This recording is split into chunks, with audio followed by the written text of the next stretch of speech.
आप कहाँ से? आप तो पहले ले चुके हैं। आप कहाँ से जुड़े थे? आप लोग साथी हैं? आप?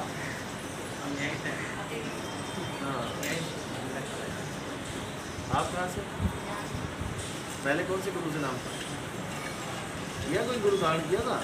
कौन से? साकार विश्वरी। वही भोले बाबा। यही है कि कबीर साहब कहते हैं कि ये जितने भी पंथ चल रहे हैं, जितने भी A to Z पंथ चल रहे हैं, ये भी हमारे लिए बहुत ज़रूरी थे। अगर ये पंथ ना चल रहे होते तो आज हम एक झंडे के नीचे ना बैठे होते। अलग अलग पंथों के लोग हैं, अलग अलग, जिनका कोई मतलब ही नहीं था कबीर साहब से, कभी सोचा भी नहीं था कि हम कभी कबीरपंथी बनेंगे। वो भी कबीर पंथ में आएंगे क्योंकि कबीर पंथ ही सत्य पंथ है। केवल हमने नाम रख दिया कबीर पंथ, असल में ये है सत्य पंथ, यानी सच्चा रास्ता। इसमें किसी गुरु का नाम नहीं लगाना है हमने, लेकिन परमात्मा कबीर साहब के रूप में आए इसलिए हम कबीर पंथ कह देते हैं, नहीं तो इसका कोई नाम नहीं है। कबीर साहब का कोई नाम नहीं है, ये तो हमें तुम्हें बताने के लिए कबीर नाम रख लिया, खुद ही रख लिया सतनाम। किसी ने नामकरण नहीं किया कबीर साहब का, खुद ही रख लिया। और वो भी ऐसा नाम रखा जिसके गुप्त भेद हैं। कक्का केवल नाम है, बब्बा ब्रह्म शरीर, रारा सब में रम रहा, वाको नाम कबीर। तो वो है कबीर पंथ जो सब में रमता है, जो भोले शंकर में रम रहा है, जो श्री राम में रम रहा है, जो श्री कृष्ण में रम रहा है, जो कबीर साहब में रम रहा है, जो रविदास जी में, जो हम में, आप में रम रहा है, वही आत्म राम घट घट में रम रहा है। उस आत्म राम को जानना ही हमारे इंसानी चूने का लक्ष्य है, ना कि किसी मंत्र को जपना, किसी पूजा पाठ को करना, किन्हीं तीर्थों में जाना कि 4 धाम की यात्रा कर लोगे तो मानव जन्म सफल हो जाएगा। कुछ सफल नहीं होने का। मानव जन्म सफल तब होगा जब आप अपनी आत्मा को ढूंढ लोगे, क्योंकि उसी आत्मा में परमात्मा छुपा हुआ है। वो हमें खुशबू कहाँ मिलेगी? फूल में मिलेगी। फूल को ढूंढो, जब फूल मिल गया तो खुशबू ऑटोमेटिकली मिल जाएगी। घी को ढूंढना है तो दूध को ढूंढो, और दूध में ही तुम्हें घी छुपा हुआ मिल जाएगा। इसीलिए बोला मोको कहाँ ढूंढे रे बंदे, मैं तो तेरे पास में। और हम कहाँ ढूंढ रहे थे? कोई सतलोक की बात कर रहा है, कोई अलग लोग जानने की बात कर रहा है, और वो हमारे घट में विराजमान है घट में, पर दिखत नहीं, दिखता नहीं है वो। जैसे दूध में दही, घी नहीं दिखता। आप दूध का रेट क्या है? 50 रुपये, 60 रुपये, 70 रुपये लीटर, और घी का कितना है?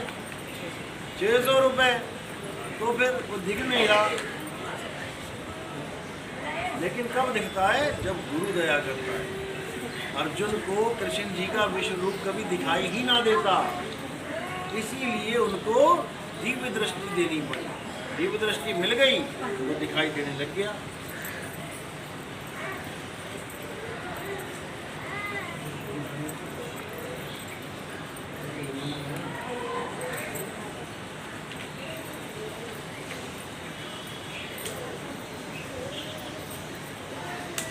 इसी प्रकार जो निरंजन देव है, काल भगवान है, वो काल भगवान भी दिखाई देने लग जाता है जब गुरु दया करता है। तो कहाँ है काल भगवान इस वक्त? देखा कभी काल भगवान को? कभी नहीं देखा। कितनी बार बता दिया मैंने काल भगवान क्या है। मन तो एक रूप हो गया, ये शरीर ही, ये साकार रूप काल भगवान है। देव निरंजन सकल शरीरा, दामे भ्रम भ्रम रहल कबीरा। ये जीवात्मा इस काया में छुपी हुई भ्रमित हो चुकी है। ये अपने आप को नहीं जान पा रही है। ये अपने आप को ये देव निरंजन मान बैठी है, अपने आप को आदमी और औरत मान बैठी है। तुम अपने आप को आदमी समझ रहे हो। जब तक तुम अपने आप को आदमी समझ रहे हो तब तक तुम अपने स्वरूप को जान ही नहीं सकते। किसी ने फिल्मों में देखते ना, गोरिल्ला के कपड़े पहन लिए डराने के लिए किसी को। अब उसने इतनी बार कपड़े पहन लिए, इतनी देर के लिए पहन लिए कि वो अपने आप को गोरिल्ला ही समझने लग गया। अब वो कब अपने आप को आदमी समझेगा? जब दूसरा गोरिल्ला आएगा जिसके अंदर आदमी छुपा हो, वो खोल के दिखाएगा, देख भाई आदमी है, गोरिल्ला नहीं है हम लोग। ऐसे ही कबीर साहब भी ये कपड़े धारण करके आते हैं, मनुष्य चोला, लेकिन हमें ये समझाने के लिए आते हैं कि हम चोला नहीं हैं, हम आदमी और औरत नहीं हैं, हम वो चेतना है, हम वो आत्मा है जिसने इस चोले को धारण कर लिया है। जब तक तुम राम जी को आदमी और सीता जी को औरत मानते रहोगे, तुम राम और सीता को जान ही नहीं सकते। राम और सीता आत्मा है, शरीर नहीं है। शरीर तो धारण कर लिया उन्होंने। हम लोगों ने शरीर कैसे धारण किया? गर्भ में जाके। ये कपड़े हम लोग ने पहने कहाँ से मिले? दुकानों पे। और ये वाला कपड़ा कहाँ मिला? मनुष्य चोला, माँ के गर्भ में। हमने गर्भ में जाके धारण किया, और कबीर साहब बिना गर्भ में गए धारण करते। ना हम लीना गर्भ बसेरा, बालक होए दिखलाया।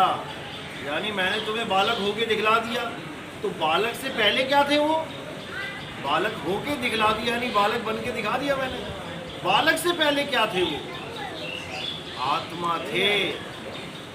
आत्मा ने ये आवरण ओढ़ लिया, चोला ओढ़ लिया। अब आत्मा अपने आप को ये चोला समझ रही है। बस यही अज्ञान। इसी को हमने सुधार देना है। तुमसे कहूँ मैं नाम विचारी, ना वो ज्योत ना पुरुष ना नारी। तब समझ में आएगा ये ज्ञान, नहीं तो नहीं समझ में आएगा। मेल और फीमेल प्लग होते हैं। आप प्लग लेने जाओ दुकान पे, पता है ना, मेल फीमेल प्लग होते हैं। लेकिन करंट थोड़ी नहीं मेल फीमेल होता है। करंट तो दोनों में एक साथ चलता है, चाहे मेल में टच करके देख लेना, चाहे फीमेल में।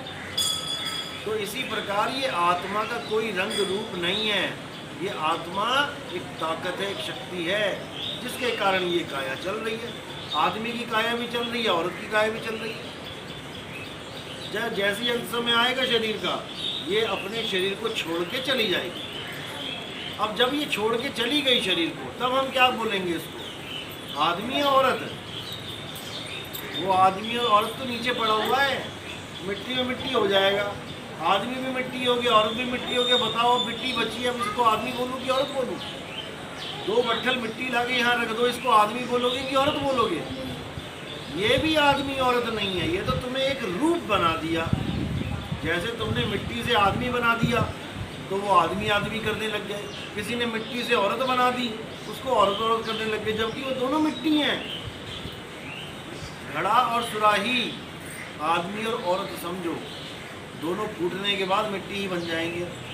तो काया रूप में भी हम आदमी औरत नहीं है, लेकिन हम बना दिए गए हैं वैसे। काया रूप में हम क्या है? पंचतत्व, 5 तत्वों की काया है। हवा आदमी है या औरत है? मिट्टी आदमी है, औरत है। पानी आदमी है, औरत है। आकाश आदमी है, औरत है। हवा आदमी है, औरत है। जब ये पांचों आदमी और औरत नहीं है, तो पांचों को मिला के जो काया बन गई, वो आदमी औरत कैसे हो सकते हैं? नहीं हो सकते। लेकिन ऐसा रूप दे दिया गया है कि हमने दोनों को अलग कर दिया। ये औरत है, ये आदमी है। यही भरमजाल, इसी को तोड़ देना है। काल भगवान इसी भरम जाल में भरमाता है सबको। भोले शंकर को आदमी बना दिया, पार्वती को औरत बना दिया, शादी करवा दी, भरम गए। इसीलिए बोला नर नारी की गांठ जुड़ावे। ये नर नारी की गांठ जुड़वा के भरमा देता है सबको, जबकि हम सब आत्मा हैं, हम सब भाई भाई हैं। कहे कबीर सुनो भाई साधो। भाई केवल इसलिए बोल दिए क्योंकि एक जैसे हैं, चाहे बहन बहन बोल दो, कहने का मतलब एक जैसे हैं। हमारा कोई आदमी और पुल्लिंग और स्त्रीलिंग का अस्तित्व नहीं है। बस इसी को समझ। कृष्ण जी कह के थक गए, कह के थक गए, लेकिन लोग समझ ना पाए।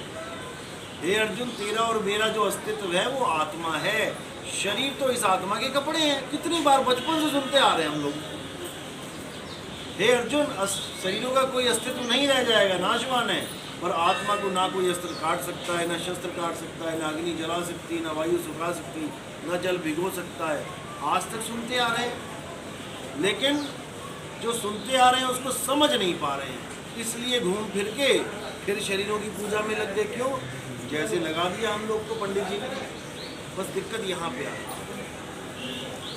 अब क्या करना है? अब असली ज्ञान को समझिए कि मैं क्या हूँ। जब लगना चीनोगे आत्म, तब लगना मिलू है परमात्मा। यानी जब तक तुम दूध के पास नहीं गई, दूध से घी बनाने की विधि नहीं सीख ली, तब तक तुम्हें जीवन में कभी घी नहीं मिल पाएगा। जब पहली बार दूध से घी बनाया गया, जब पहली बार दूध से घी की खोज करी गई, उससे पहले तुम घी कभी सोच भी नहीं सकते थे कैसा होता है। था दूध में ही, दूध पीते थे रोज, लेकिन घी का स्वाद तुम्हें कभी ना पता लग पाता। लेकिन किसी ने दिमाग लगाया और उस घी से, दूध से आगे इन्वेंशन करता रहा और घी निकाल के, सार निकाल के रख दिया। घी 2-2 साल, 3-3 साल, 4-4 साल खराब नहीं होता और दूध 2 दिन में खराब हो जाता है। तो जो कभी खराब नहीं हो रहा वही सार है। सार सार तो यही रहो, थोथा दो उड़ाए। जैसे दूध से दही बनता है, उसमें से थोथा अलग कर देते हैं हम। क्या हो गया थोथा?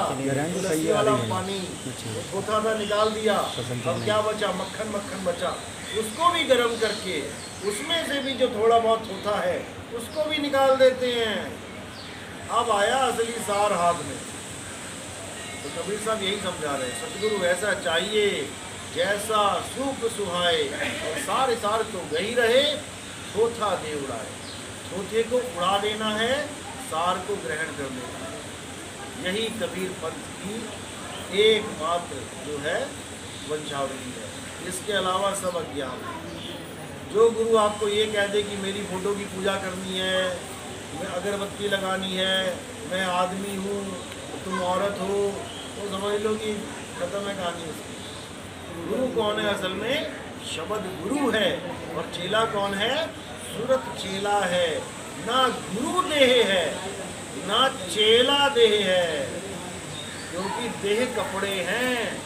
गुरु के भी कपड़े, चेले के भी कपड़े, दोनों के कपड़े नाश हो जाने। गुरु और चेला कभी नाश नहीं होता। ना शब्द का नाश होता है, ना सूरत का नाश होता है। सूरत केवल फंस जाती है 84। तभी बोला ना, सूरत फंसी संसार में, तासे पड़ गई दूर, और सूरत बांध स्थिर करो, आठों पैरू जूर। कहाँ पे स्थिर करना है? शब्द में स्थिर करना है। तो कहते गगन में अगिया लागी बड़ी भारी, सारे जल गए, कौन कौन बचा? कहें कबीर सोई जन बच गए, जिन शब्द में सूरत संभारी, गगन में अगिया लागी बड़ी भारी। कोई नहीं बचने का इसमें से। तो इसलिए मूल ज्ञान अलग है और बाकी जो संसार में पवित्र ज्ञान चल रहा है वो अलग है। पवित्र ज्ञान के द्वारा आपको बुरी आदतों से छुड़वाया जाता है और एक पवित्र आत्मा बनाया जाता है, भक्त आत्मा बनाया जाता है। इससे ज़्यादा पवित्र ज्ञान का कोई रोल नहीं है। पवित्र ज्ञान में हर प्रकार के जप, तप, व्रत, नित्य नेम, पूजा पाठ, तीर्थ, पूरत, दुनिया भवानी सब करवा दिया जाता है। ये पवित्र ज्ञान है। लेकिन जो मूल ज्ञान है इसमें ये सब छुड़वा दिया जाता है। सोई गुरु पूरा कहा है, 2 अक्षर का भेद बताए, एक छुड़ाए और एक लखाए। यानी असार असार छुड़वा दिया जाता है और सार जो सत्य है उसका लखाव करा दिया जाता है। यानी अब आप जान पाओगे कि मेरे श्री राम इनसे पूछना भैया का स्वरूप क्या है, मेरे हनुमान जी का स्वरूप क्या है, मेरे भोले शंकर का स्वरूप क्या है, मेरा स्वरूप क्या है, तुम्हारा स्वरूप क्या है। तो कहना फर्राटा है कोई, स्वरूप है लेकिन सॉकेट नहीं हुआ, एक ही है। हम सबका एक स्वरूप है। जैसे दुनिया में जितने मर्जी पंखे देख लो, जितने मर्जी बल्ब देख लो, ट्यूबलाइट देख लो, प्रेस, गीजर, हीटर, जो मर्जी देख लो, जितने भी बिजली से चलने वाले उपकरण हैं, इन सब में जो ताकत घूम रही है वो एक है। चाहे तुम यहाँ बल्ब में करंट पे हाथ लगा के देख लो, चाहे अमेरिका जाके हाथ लगा के देख लेना पंखा किससे चल रहा है, चाहे जर्मनी, जापान, इटली में जाके उंगली लगा के देख लेना कि पंखा किससे चलता है, वो एक ही करंट से चलता है। उस एक करंट का नाम है आत्मा। राम जी का शरीर राम जी की आत्मा की वजह से चल रहा है, कृष्ण जी का शरीर कृष्ण जी की आत्मा की वजह से चल रहा है, तुम्हारा शरीर तुम्हारी आत्मा की वजह से चल रहा है, मेरा शरीर मेरी आत्मा की वजह से चल रहा है। अब हमें एक दूसरे को समझने के लिए क्या करना पड़ेगा? अगर हम एक दूसरे को शरीर मानेंगे तो समझो हमने एक दूसरे को जाना ही नहीं। माँ के पास बेटी सारी उम्र रह के चली जाए, बाप के पास बेटा सारी उम्र रह के चला जाए, माँ बेटा आपस में, बाप बेटी आपस में बात तो करते रहेंगे, लेकिन कभी सोच भी नहीं सकते मैं बात कर किससे रही हूँ, क्योंकि वो सोचती है इस काया से, ये मेरी माँ है काया, इससे मैं बात कर रही हूँ। जबकि काया केवल एक पिंजड़ा है। बात कौन कर रहा है? तोता। बात तोता कर रहा है, लेकिन तुम्हें केवल पिंजड़ा दिखाई दे रहा है, और ये चोंच जो है तोते की पिंजड़े की वो हिल रही है, तुम्हें लग रहा है ये पिंजड़ा बोल रहा है। बस इतना फर्क है। ये पिंजड़ा इसलिए बोल पा रहा है क्योंकि तोता बुलवा रहा है इससे, नहीं तो ये पिंजड़ा बोल ही ना पाए। जब तोता उड़ जाता है, मुंह तो यही है ना, आँख तो यही है ना, कान तो यही है ना ये बोल पाता है, ना देख पाता है, ना सुन पाता है। अगर यही देख बोल और सुन रहा था तो तोता उड़ जाने के बाद क्यों नहीं सुन पाता, क्यों नहीं बोल पाता?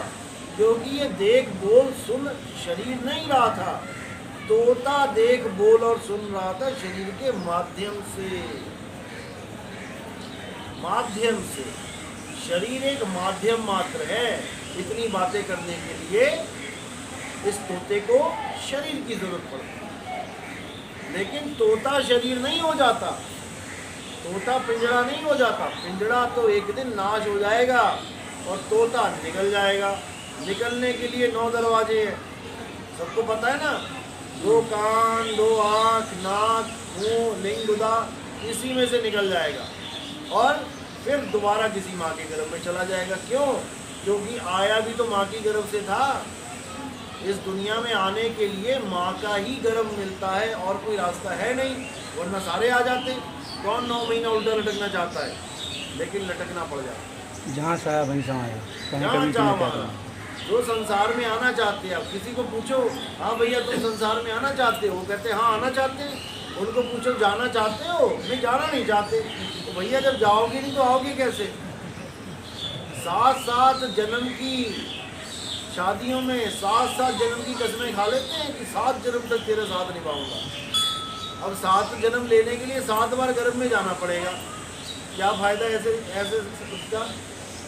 एक बार रहना महादुष्कर है। कबीर साहब कहते हैं एक बार जब गर्भ में जाता है तो हालत खराब हो जाती है जीव की, तड़प उठता है, त्राहिमाम करता है, परमात्मा से अरदास करता है कि मुझे निकालो, कहाँ फंस गया मैं। एक एक पल गुजारना मुश्किल हो जाता है, लेकिन कहाँ गए वो पल? याद है किसी को? अभी मैं कहूँ कि अपनी पुरानी से पुरानी बात याद करो, जब तुम बिल्कुल छोटे बच्चे थे, कहाँ तक की याद कर सकते हो? 2nd class, 1st class, LKG, UKG और छोटे चले हो जाओ, लेकिन इससे आगे तुम्हारी बुद्धि नहीं जा सकती, क्योंकि माया ने भरमा दिया है। माया ने वो मेमोरी ही डिलीट मार दी। 50 फोटो यहाँ खींची तुमने, घर जाते हुए मेमोरी डिलीट होगी तो देख पाओगे मोबाइल में। तो माया क्या करती है? गर्भ जून डिलीट मार देती है, जबकि तुम ही तो थे वहाँ पे, 9 महीने से तुम वहाँ पे, लेकिन तुम्हें एक पल का भी याद नहीं, क्योंकि उसको पता अगर ये एक पल भी याद कर ले गर्भ को तो ये सब मकान, दुकान, बीवी, बच्चे सब छोड़ के भाग जाएगा, सब छोड़ के भाग जाएगा। ये जैसे सुखदेव भागा था, 12 साल गर्भ में भक्ति करी उसने, वैकुंठ पहुंच गया, वैकुंठ से निकाल दिया गया कि तुम निगुरा है, तो बिना गुरु के यहाँ आ गया, जा पहले गुरु धारण कर गया। फिर वो कहता ना मैं यही भक्ति करूँगा बैठ के, फिर अटक गया। फिर ब्रह्मा विष्णु महेश गए कि भाई बाहर निकलो, माँ मर जाएगी तेरी, 12 साल हो गया पेट में। वो कहता मुझे पता है तुम भरमा दोगे, तुम अपनी त्रिगुणी माया बंद करो, पहले एक पल के लिए बंद कर दो। उन्होंने कहा चल ठीक है, एक पल के लिए बंद कर। जैसी एक पल के लिए माया उसने बंद करी, वैसी गर्भ से बाहर निकला और जंगल की तरफ भागा और अपना जो नाड़ुआ होता है वो उसको तोड़ा अपने हाथों से। माँ और बाप कहते हैं अरे बेटा वो शक्ल तो दिखा जा। कहता कौन माँ, कौन बाप, कौन बेटा, पता नहीं कितनी बार तू मेरा बाप बोल लिया, पता नहीं कितनी बार मैं तेरा बाप बोल लिया। अरे भागो, ये माया है। तो बिना माँ बाप को देखे भाग गया। लेकिन हमारी एक माँ नहीं छूट रही, अरबों खरबों माएँ छोड़ के आए हम पिछले जन्मों में। पता नहीं किस किस को माँ बोला, किस किस का दूध पिया हमने, जब कुत्ता कुतिया बन गए तो कुतिया का भी दूध पिया, गधे बन गए तो गधी का भी दूध पिया और माँ समझ के पिया। अगर ये सारे कुत्ते बिल्ली हाथी घोड़े सांप बिच्छू आ जाए, मैं तेरी माँ उस जन्म की, मैं तेरी माँ उस जन्म की, भाग जाओगे छोड़ के दुनिया। लेकिन अभी एक माँ नहीं छूट गई। ये नहीं कह रहा कि छोड़ देना है, मोह भंग करना है, मोह भंग करना है। माँ को नहीं छोड़ना है, माँ ने तो तुम्हें पाला पोसा बड़ा किया, उसको छोड़ के कहाँ जाओगे? उसको तुम पालो। अब तुम्हारी बारी आई है पालने, जब बुरी हो जाएगी वो तुम ही पालोगे। लेकिन मोह नहीं रखना, गलती से भी मत सोच लेना कि वो तुम्हारी माँ है। अगर तुमने ये भाव बना लिए वो मेरी माँ है, तो तुम्हें अगले जन्म में माँ मिलने से कोई रोक ही नहीं सकता। जैसे तुम्हारे भाव बन जाएंगे, तुम्हारा अगला जन्म वैसा ही हो जाएगा। जो पीपल की पूजा करते हैं उनको पीपल बनने से कोई नहीं रोक सकता।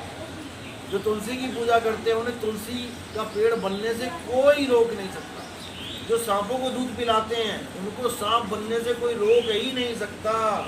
जिसकी जहाँ आस लग गई उसी का वहाँ वास होगा। इसलिए कृष्ण जी क्या बोल रहे हैं, हे अर्जुन, एक ऋषि था, सारी उम्र उसने भक्ति करी, अंत समय आने लगा तो उसने एक हिरण पाल लिया। अब हिरण पाल लिया तो उसको रोज घास खिलाने लगा, घास खिलाने लगा, खेलने लगा, प्रेम हो गया, प्यार पड़ गया। अब क्या हुआ, भक्ति में बैठा हुआ था, हिरण को बांध रखा था, भक्ति में बैठा हुआ था, भक्ति करते करते करते उसको अनुभव हुआ कि अब मेरा शरीर छूटने वाला है। जैसे ही उसको अनुभव हुआ कि शरीर छूटने वाला, उसका ध्यान एकदम हिरण के बच्चे की तरफ गया कि अरे मैंने इसको बांध रखा है, कोई भेड़िया आ गया, कोई चीता आ गया, ये तो भाग भी ना पाएगा, और कितनी घास खाएगा जहाँ बांधा है, उतनी खा पाएगा जितनी बड़ी रस्सी है, तो उसके बाद भूखा मर जाएगा। यही सोचता सोचता उसने प्राण त्याग दिए। अब जैसे ही उसने प्राण त्यागे तो वो कहाँ गया, कहाँ गया, हिरण बन के आ गया। उसकी सारी उम्र की भक्ति, जो हवन यज्ञ किए, पूजा पाठ किए, सब जीरो, क्योंकि जहाँ उसने अंत समय में आस लगा ली उसका वास वहीं हो। इसलिए कबीर साहब ने बोला, जहाँ आशा कहाँ वासा हुई, वाह को रोक सके ना कोई। अब उसने ऐसी जगह आस लगा ली कि उसको 1,84 में भटकना पड़ गया। और हम लोग क्या करके बैठे हैं, हम लोग भी तो वही काम कर रहे हैं भाई। सुबह उठ के पीपल को जल देना, क्या नाम है, तुलसी को जल देना, इन्हीं मतलब जो जुम्मे हमसे भी नीचे हैं, हमने उनको भगवान मान लिया, गाय को भगवान मान लिया, सांपों की पूजा कर रहे हैं, बहुत कुछ, चूहों की, वो करणी माता मंदिर में पता नहीं कहाँ पे, वो चूहों को दूध पिला रहे हैं रोज। यहीं आस लगी रहेगी, यहीं पे जाना पड़ेगा। तो कबीर तो कृष्ण जी ने क्या बोला अर्जुन को साहब कि हे अर्जुन, अगर इस दुनिया में कुछ पूजनीय है वो केवल आत्मा है। आत्मा के अलावा जो कुछ भी तुम्हें दिखाई दे रहा है, हे अर्जुन, वो मेरी छीनी माया है। ये पेड़ पौधे, ये जो तुम्हें कुछ भी दिखाई दे रहा है, ये मेरी माया है। इस माया को लांघना किसी के बस की बात नहीं है। लेकिन जो मेरे स्वरूप को जान जाते हैं वो बड़े आराम से इस त्रिगुणी माया को, 3 गुणों को लांघ जाते हैं। मेरे स्वरूप को जान जाते हैं मतलब कृष्ण जी की पूजा करते हैं? नहीं। कृष्ण जी को आदमी मान के पूजा करते हैं? नहीं। कृष्ण जी को ये आँख नाक मानते हैं क्या? बिल्कुल नहीं। वो कह रहे हैं जो मेरे अजन्मे स्वरूप को जान लेते हैं, वो स्वरूप जिसका कभी जन्म ही नहीं होता। वो कौन सा स्वरूप है? हमने तो यशोदा का नंद लाला ये वाला स्वरूप देखा, छोटा सा बच्चे वाला। वही धीरे धीरे बड़े हुए, लीला करी, जवानी में आके प्राण त्याग दिए जब तीर लगा पैर में। इससे ज़्यादा तो कृष्ण जी का स्वरूप कौन बताए? लेकिन नहीं, ये तो एक मायावी स्वरूप है जो बदल जाता है, जो आता जाता है, जो खाता पीता है। एक ऐसा स्वरूप है जो आवे न जावे, जन्मे नहीं मरे, सो निज पीव हमारा। वो हमारा निज स्वरूप है। जो हमारा स्वरूप है वही परमात्मा का स्वरूप है। ये दोनों भिन्न नहीं है। तो साहिब कह रहे सत्य स्वरूपी नाम साहिब का, सो निज नाम हमारा। मेरा और परमात्मा का एक ही स्वरूप है। वो अपने स्वरूप को जानता है, मैं अपने स्वरूप को भूल गया। जैसे ही मैं भी अपने स्वरूप को जान लूँगा तो हम और मालिक एक हो जाएंगे, दो नहीं रहेंगे। एक कहूँ तो है नहीं। अगर कोई अभी कहे एक परमात्मा और तुम परमात्मा एक हो, अभी नहीं हो। अभी हम जीव अवस्था में हैं, परमात्मा उच्च अवस्था में है। एक कहूँ तो है नहीं, दो कहूँ तो गारी, और जैसा है तैसा कहूँ, कहे कबीर विचार। जैसा मालिक है उसको वैसा बयान करो, और जैसा जीव है उसको वैसा बयान करो। तो बात इतनी सी। कहने का मतलब शरीर यानी पिंजड़ा और तोता यानी आत्मा, इन दोनों के भेद को जानना ही मनुष्य जन्म को सफल करने का एकमात्र साधन। अगर ये तुम नहीं जान पाए तो तुम वापस शरीरों में आने के लिए तैयार हो जाओ। तुम्हें कोई नहीं रोक सकता, किसी की हिम्मत नहीं जो तुम्हें जन्म लेने से रोके। देना ही पड़ेगा, क्योंकि घर टूटा है तो सब छुपाने के लिए घर बनाना ही पड़ेगा। दिक्कत ये है वो झोपड़ी, एक टूटी दूसरी धारण करनी ही पड़ेगी, नहीं तो तुम रह ही नहीं सकते। लेकिन कबीर साहब क्या कह रहे हैं कि अगर आपको ऐसा कोई गुरु मिल जाए जो आपको आपकी आत्मा का लखाव करा दे, यानी पहचान बता दे और तुम्हें तुम्हारी आत्मा में स्थित कर दे, जो अध्याय 3 में 17वां श्लोक है, किस किसने पढ़ा था? अध्याय 3 17वां श्लोक।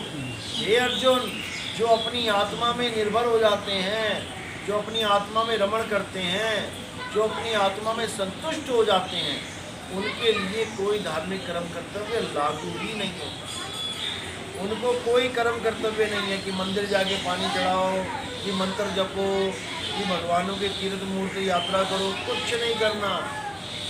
बस अपनी आत्मा में संतुष्ट हो जाते हैं। जो लोग अपने आत्म स्वरूप को प्राप्त कर लेते हैं वो अन्य किसी जीव पर निर्भर नहीं रह जाते। अब उन्हें किसी की ज़रूरत नहीं है, अब वो अपने आप में पूर्ण हो जाएंगे। यानी ये सब दूध जितने बैठे हैं, जिसको मथना आ गया अपने आप को दूध घी में कन्वर्ट कर देगा। दूध छूट जाएगा तुम्हारा दूध वाला भाव और घी वाला भाव आ जाएगा। अब तुम अपने स्वरूप को जानते हो, वो सार तो ग्रहण हो जाएगा और असार छूट जाएगा। चलो, बाकी हमारे सत्संग यूट्यूब आते हैं,